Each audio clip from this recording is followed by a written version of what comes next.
درود پاک پڑھ لیجیے. اللہم صلی علی سیدنا شفیعنا حبیبنا مولانا محمد وعلی آل سیدنا مولانا محمد بارک وسلم. صلاۃ والسلام علیک یا رسول اللہ صلی اللہ تعالی علیہ وسلم. امام ابو حنیفہ رحمۃ اللہ علیہ، اللہ اکبر، انہوں نے آپ نے بھی امام اعظم ہے، 40 برس تک عشاء کے وضو سے فجر کی نماز ادا کی ہے.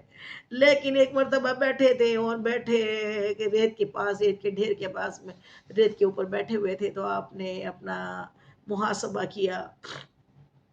آپ نے ایک مٹھی ریت اٹھا کے ادھر رکھی اور پھر اس طریقے سے کہا کہ اللہ میں تو دنیا میں ہوں، میرے جد امجد آدم علیہ السلام تو جنت میں تھے، ایک گناہ ہوا، ایک گناہ، اور اس کی وجہ سے اللہ تعالیٰ نے کرایا گناہ، اور پھر وہ جنت سے نکل کے اس دنیا میں آ گئے. میں تو جنت میں نہیں، میں تو دنیا میں ہوں اور یہاں ہزاروں گناہ. تو پھر آپ نے بیٹھے بیٹھے ہی ایک ایک مٹھی ریت کو ایک جگہ ڈھیک لگایا، تو وہ اتنا بڑا ڈھیر بن گیا، ایک ڈھیر بن گیا. اور 30 سال کے حساب سے لگایا، 365 مٹھی ڈالی تو اتنا بڑا ڈھیر لگ گیا. پھر غور و تفکر کیا. غور و تفکر کرنا بہت بڑی بات ہے. بندہ بس غور کر لینا تو زندگی سنور جائے، وہ جنتی بن جائے، جہنم میں جانے والا جنتی بن جائے. اللہ اس کو غور دے دے، اس کو ہدایت دے دے، اس کو سمجھ دے دے. اور اگر غور نہیں ہے، تفکر نہیں ہے، تو وہ دنیا کو جنت سمجھ رہا ہے، تو ابھی روح کھینچ لی جائے گی، رسی کس دی جائے گی، اور پھر قبر کے گڑھے میں سانپ بچھوؤں کے بیچ میں ڈال دیا جائے گا. پھر نہ توبہ کا ٹائم ہے، نہ نیک عمل کا ٹائم ہے. اللہ ہمیں وقت رہتے سمجھ کی توفیق عطا فرما دے، زندگی میں ہمیں سمجھ کی توفیق عطا فرما دے. آپ نے دیکھا اتنا بڑا ڈھیر، تو کہا کہ ایک سال میں اتنا ڈھیر ہو گیا. تو میری عمر 60 سال ہے، 60 سال میں تو پہاڑ کے برابر گناہ ہو جائیں گے. مولا اگر دن بھر میں ایک گناہ کرتا ہوں گا تو ایک مٹھی. پہلے تو کہا اپنے نفس سے، نفس جو ہے نا، نفس امارہ، وہ مانتا ہی نہیں ہے. کہا کہ آپ کا نام نعمان بن ثابت ہے، آپ کا کی کنیت ہے، آپ کا لقب ہے ابو حنیفہ، آپ بی بی حنیفہ کے والد محترم ہیں. تو آپ نے کہا کہ میری عمر 60 سال ہے، میں دن بھر میں ایک گناہ تو 60 گناہ تو کرتا ہوں گا نا. ہو ہی جاتے گناہ تو ہو جاتے ہیں، لیکن اللہ کے اچھے بندے اس کو فوراً توبہ کرتے ہیں. اگر ہو جاتے ہیں تو جان بوجھ کے نہیں کہ جان بوجھ کے میں کر لوں پھر توبہ کر لوں، یہ تو اللہ کی رحمت کے ساتھ ٹھٹا کرنا، مذاق کرنا ہے.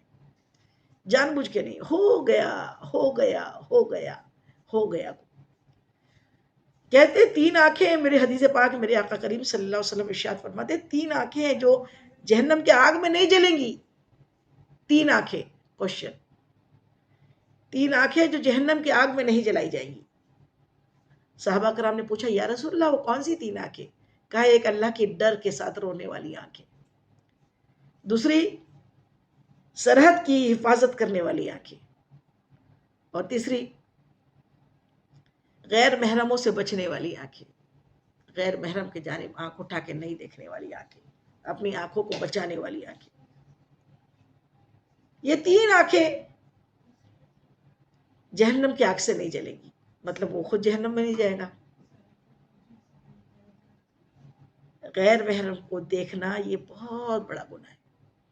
اللہ ہمیں اس گناہ عظیم سے بچا لے. تو وہ امام اعظم نے اپنا محاسبہ کیا، کوشچن کیا اپنے آپ سے کہ دن بھر میں نعمان تم سے کم 60 گناہ تو سرزد ہو ہی جاتے ہوں گے. نفس نے کہا نہیں اتنے گناہ نہیں کرتی میں، اتنے گناہ نہیں ہوتے مجھ سے. تو بولے پھر ٹھیک ہے نا 50 تو ہوتے ہوں گے. کہا نہیں 50 بھی نہیں کرتی ہوں میں. نفس نے کہا.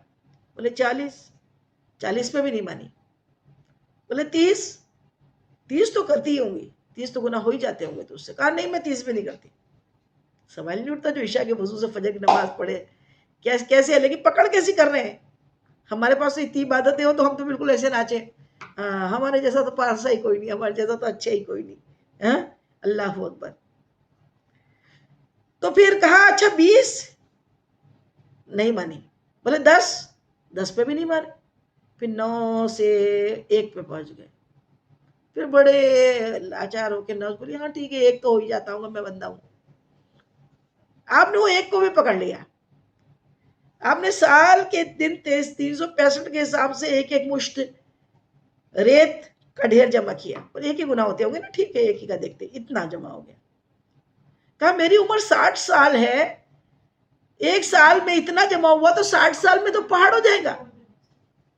ابو حنیفہ تو 60 سال کے گناہوں کو ایک پہاڑ بھر کے گناہ لے کے جنت میں کیسے جائے گا جبکہ تو جنت کے باہر ہے.